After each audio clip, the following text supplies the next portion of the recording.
अस्सलाम वालेकुम, मैं हूं अहमद रियाज बलोच और आप देख रहे हैं वॉइस ऑफ पाकिस्तान। इमरान खान जो कि बानी हैं तहरीक इंसाफ के और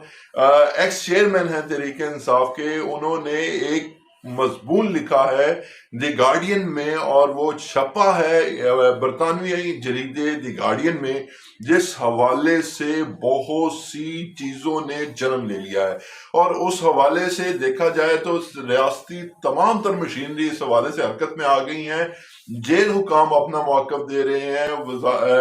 वज़रा अपना मौक़िफ़ दे रहे हैं। निगरान वफाकी वजीर ने यहाँ तक कह दिया कि ये कहाँ का कानून है, कहाँ पे इस चीज़ की जो है इजाज़त होती है कि जेल में कैद एक मुजरिम से मजमून लिखा जाए और वो मजमून किसी भी जो है अखबार में, किसी जरीदे में नशर हो जाए। ये कहीं पे नहीं होता और माजी में इसकी मिसालें भी नहीं मिलती। लेकिन वफाकी वजीर की अगर इंफॉर्मेशन में कमी है तो ये मैं आपको बताता चलूँ कि माजी में भी ऐसे बहुत सारे जो है रेफरेंसेस मिलते हैं जिसमें जेल में से कैदियों ने और सजा याफ्ता कैदियों ने बाकायदा तौर पे खतूत भी लिखे हैं और बाकायदा तौर पे उन्होंने कन्वर्सेशन का एक सिलसिला भी बनाया है। इस हवाले से जो एक बहुत सी कंट्रोवर्सीज ने जन्म लिया, उसमें से एक ये है कि सबसे पहले इस चीज़ का तयन किया जाना चाहिए, इस चीज़ को देखना पड़ेगा कि इमरान खान साहब ने वो मजमून लिख के किसको दिया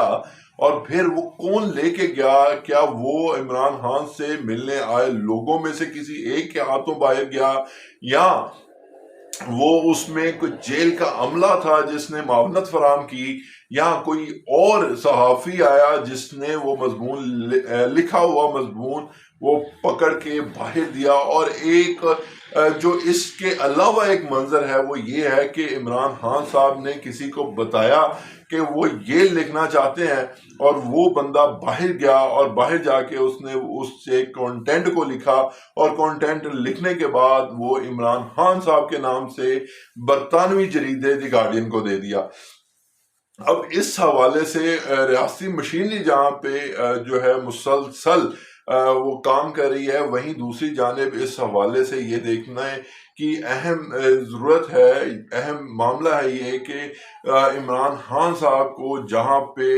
इस टाइम पे कैद में रखा गया है, वहाँ से जो वहाँ के मुकामी जेलर हैं और वहाँ का तमाम तरीन अमला वो ये कहता है कि वहाँ पे सीसीटीवी फुटेजेस हैं, वहां पे हर आने जाने वाले बंदे की तलाशी ली जाती है, उसको कोई कागज लेके जाने की इजाजत नहीं, उसका मुकम्मल स्कैन होता है। तो इस हवाले से आने वाले दिनों में कोई ना कोई बात तो सामने आ जाएगी। लेकिन बात यह है कि आज अनवारुल हक काकड़ साहब ने जो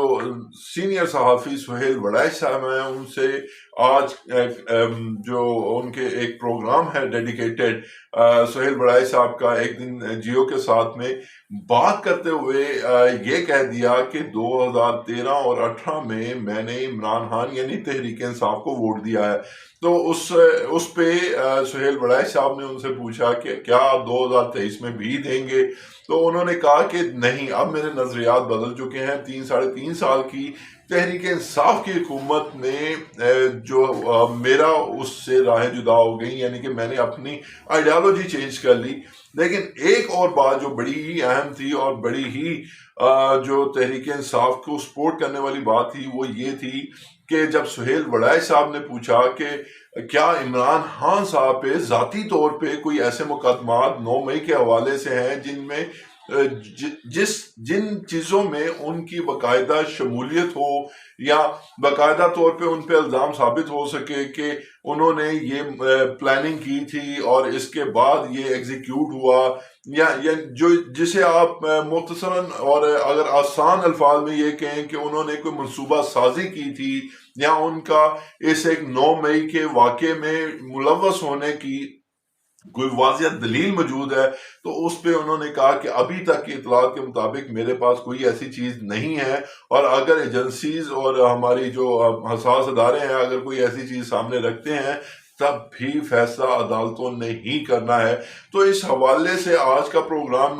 बहुत अहम था। जो ایک دن جیو کے ساتھ سہیل وڑائی صاحب میزبانی کرتے ہیں جس کی، اور اس میں ایک اور اہم پوائنٹ دیکھا گیا، اور اس میں سوال پہ جو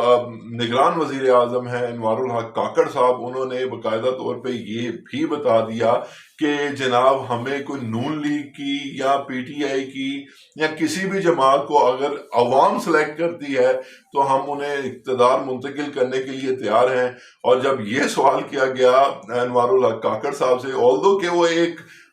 فیملی پروگرام ہوتا ہے کہ سہیل وڑائی صاحب جاتے ہیں ان کے ساتھ، ان کی ایکٹیویٹیز دیکھتے ہیں، اس کے بعد ان کی فیملی سے ملاقات کرتے ہیں، کھانے شانے کھاتے ہیں، اور وہ ہے بھی مٹن کے بہت شوقین سہیل وڑائی صاحب، تو خیر انہوں نے وہ ایسا ہے مجھے کوئی سین نہیں ملا، لیکن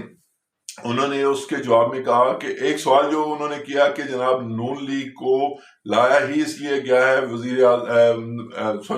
نواز شریف کو لایا ہی اس لیے گیا ہے کہ انہیں وزیر اعظم بنایا جائے، تو کیا وزیر اعظم بنیں گے؟ تو انہوں نے کہا جی کہ اقتدار جو بھی پارٹی کو، جس بھی پارٹی کو، جس بھی قیادت کو عوام منتخب کرے گی، ہم انہیں اقتدار منتقل کرنے کے لیے تیار ہیں۔ اور یہ چیزیں جو ہیں بظاہر نظر نہیں آ رہی، اس طرح کے جو ہے وہ اشاریے اور اس طرح کی خبریں آ رہی ہیں کہ جس سے باقاعدہ طور پہ یہ تاثر قائم ہو رہا ہے کہ تحریک انصاف کی جو لیڈرشپ ہے اسے پیچھے ہٹانے کے حوالے سے کام ہو رہا ہے۔ لیکن انہوں نے ایک اور بات کہی کہ جو لوگ معاف کیجیے گا، جو لوگ تحریک انصاف کے 9 مئی کے واقعے کے بعد روپوش ہیں، جتنی دیر تک وہ اپنے آپ کو سرنڈر نہیں کرتے قانون کے سامنے، اتنی دیر تک معاملات جو ہیں وہ جوں کے توں رہیں گے، قانون حرکت میں آتا رہے گا، وہ انتخابات میں حصہ نہیں لیں گے۔ لیکن اس کے باوجود بھی حماد اظہر اور میاں اسم اقبال اور دیگر کے جو کاغذات نامزدگی ہیں ان کے اعتراضات ختم ہونے کے بعد وہ منظور ہونا بھی ایک سائن ہے تحریک انصاف کے لیے اچھا۔ اور آنے والے دنوں میں یہ صرف اور صرف اگر میں یہ کہوں کہ 3-4 دن کی بات رہ گئی ہے تو غلط نہیں ہوگا، اور 12 جنوری کو ممکنہ طور پہ الیکشن کمیشن آف پاکستان نے فہرست شائع کرنی ہے جو فائنل کینڈیڈیٹس ہیں، کیونکہ اس کے بعد تو کوئی گنجائش ہی نہیں رہتی، لگ بھگ کوئی 26-25 دن رہ جائیں گے انتخابات میں، جو کہ ہالیڈیز کے علاوہ ہوں گے، یعنی کہ اتوار کے دن بھی اس میں شامل ہیں۔ تو اس کے بعد پھر جو صورتحال ہے وہ واضح ہوتی چلی جائے گی، اور آنے والے دنوں میں جیسے جیسے اس حوالے سے مزید خبریں آتی رہیں گی ہم آپ کو آگاہ کرتے رہیں گے۔ احمد ریاض بلوچ کو فی الوقت کے لیے دیجیے اجازت، اللہ نگہبان۔